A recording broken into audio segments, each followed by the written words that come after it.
This is Reverend J.R. Covington Jr. I'm formerly a minister on the staff. I'm here to support the social justice ministry and Ms. Andrea.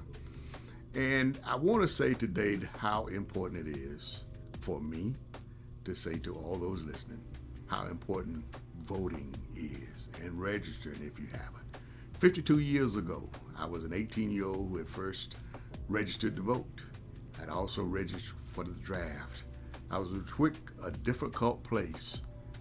I was standing in possibility to go into Vietnam, and I was also registered to go to Johnson C. Smith to school. And I thought it was time for me as a young man who was able to vote because I saw what was around me and I was sick and tired of being sick and tired. I was the captain of the football team, track team, president of the junior JCs, fellowship of Christian athletes, vice president of the symphonic band, one of the most popular kids in my school.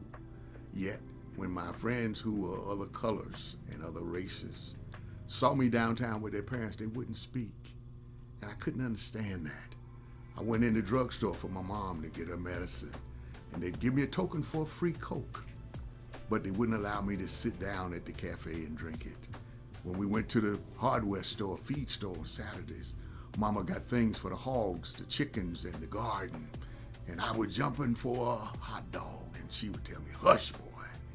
And we go outside, walk down the alley to the cat hole, the back of the restaurant, and we sit there, just stand there quietly. And the lady, the white lady who was usually working there would come when she had nobody to talk to and say, "What y'all want?" And yes, even Dr. Huckery's office, when I went in for my physicals and stuff for college, we had to go through the back door and we had to sit in the colored waiting room. And of course, yes, in the movies, all of the blacks sat upstairs. So I voted because I wanted to make a difference and I wanted things to be different. Right now, where we are, there's a strange emergence of that old school thought, pre-civil rights movement that wants to take us back. And we don't have a choice but to vote.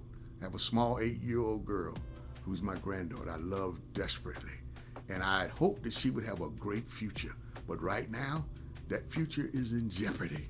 So we need everyone who has the ability to go get registered and to vote and to volunteer in friendship with our social justice ministries, in your community or wherever you are around people.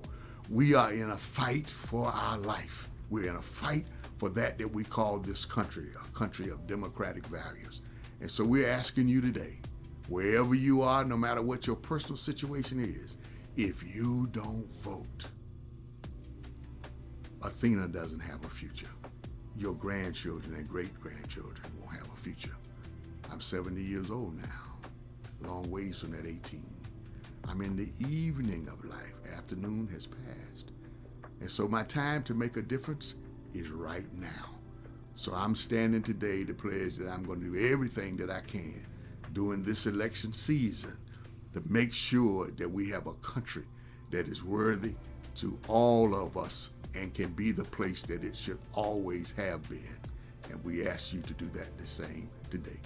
Go out and vote. Go out and work. We thank you for this time, and I thank you for giving me an opportunity to tell my story.